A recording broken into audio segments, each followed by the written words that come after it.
Hey, it's a new day and another delay.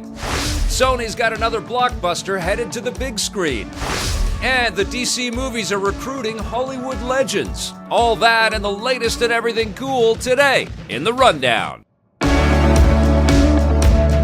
Welcome to the show, my friends. My name is Victor Lucas. Let's talk about some cool things, shall we? But first, this show is brought to you by our friends at the Gaming Stadium. They are Canada's leader in online esports tournament facilitation. They have tournaments going on every weekend, and you don't want to miss out on the action. They've got lots of cool things going on. You can join up with them at tgs.gg.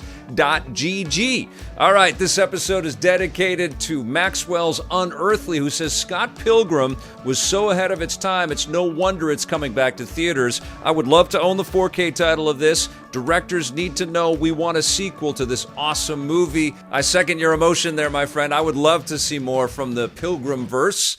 Can that be a thing? Can we start that? All right, something that we should be getting used to these days are awesome things getting delayed.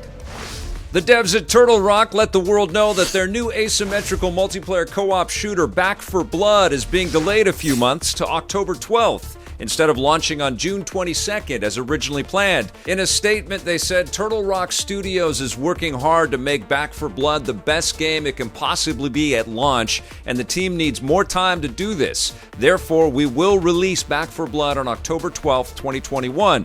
We thank our community for its continued support and are excited to share that there will be an open beta this summer. Honestly, it makes a lot more sense for this game to be released closer to Halloween, don't you think? And there are also all of these asymmetrical shooters that are being developed right now, like the Evil Dead game, and there's lots of zombies and mutants out there. Outriders looks like it's taken a page from the zombie type of gameplay. There's a Zombieland VR experience out there right now. It will be okay if we get a little bit of a breath, and this team is able to kind of live up to the expectations and make this feel as good, but also fresher than what we saw from them with Left 4 Dead, which was so innovative and so crazy enjoyable and so fun. I can't imagine the pressure on these guys right now. They have to deliver something awesome. And they were straight up in their tweet. They said, "We want to thank you from the bottom of our hearts for all of your continued patience and support. This is a decision that we were hoping we wouldn't have to make, but the COVID-19 pandemic had a huge impact. It definitely slowed things down for us." And they also said, "We know how excited everyone is about the title, and we want to do it and all of you right by not rushing it out the door." And you know what? These are significant statements,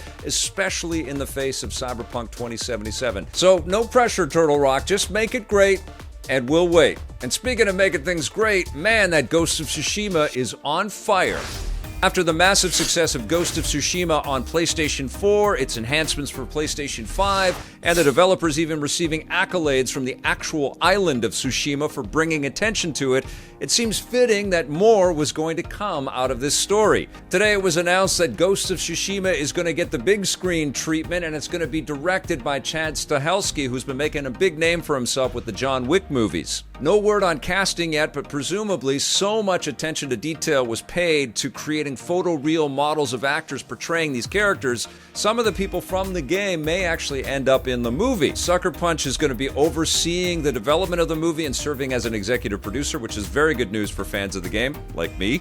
And the game's story was so expansive and rife with really cool details and awesome characters and lots of thrilling action-packed moments, but also lots of emotional intrigue as well. There is tons of great content in there for a really cool film.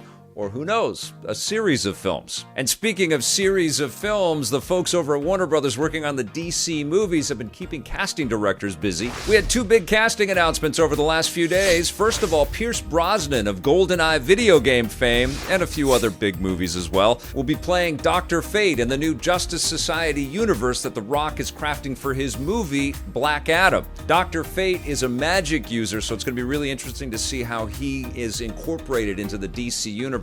I always loved the character whenever I came across him in the Justice Society comics that I've read. And there is a Justice Society animated film that's just about to be released. So if you're not familiar with this universe or these heroes, it's all kind of World War II era, you should check out that animated picture. But there's lots of great comics to dive into as well. But that's not the only big casting news. Helen Mirren is actually going to be in the Shazam sequel. She'll be playing a character known as Hespera, which I honestly don't know anything about, but apparently she's from Greek mythology, so that opens opens the door to all kinds of other cameos from the DC universe that might pop in. Think Wonder Woman. Who knows what's going to happen with all of this stuff, but it's fun that they're, not just sort of going for the young Hollywood types for filling all of these different roles. They're casting over the entire spectrum. And Pierce Brosnan and Helen Mirren, come on, these are such talented actors. Can't wait to see these projects come together. I really hope Black Adam is awesome, and I loved a lot of that first Shazam movie, so I can't wait to see the sequel come together. And Zachary Levi as the main character, come on, that was perfect casting. And just a couple of quick things to wrap up the show with. Just a reminder that Amazon's Invincible series starts tomorrow, and word is that it is a phenomenal superhero show. It's an animated show based on Robert Kirkman's comic series, and it's incredibly adult, so don't watch this with your kids. Reviews for the show have been great. Brian Tong said, just saw the first episode of Invincible on Amazon Prime Video. If you love the comic, you're going to love this show. If you haven't read the comic, you're still going to love this show. It launches on March 26th on Invincible Friday. Caroline Daria Framke from Variety says Stephen Yeun and Sandra Oh are extremely good in Invincible, an intriguing enough adaptation of a Robert Kirkman comic that I hear is pretty popular. And Brandon Davis from comicbook.com said Invincible is a lot of fun. I saw the first 3 episodes. It's very, very violent. There are some really funny moments, incredible voice cast, solid character and emotion beats, and it follows the comics really nicely. I'm a fan. And he also retweeted that Invincible says, I don't want to jinx this, but, and they've got an image of the Rotten Tomatoes tomato meter at 100%. We'll see.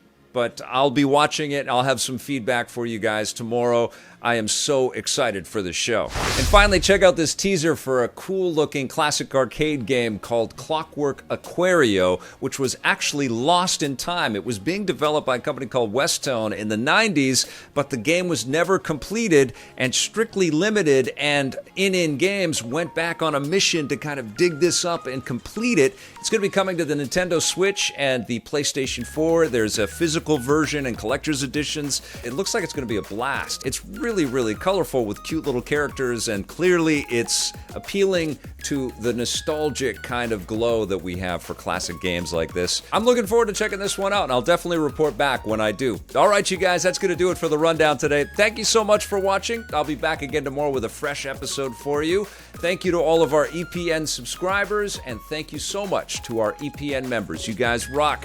We'll see you tomorrow, and until then, play forever.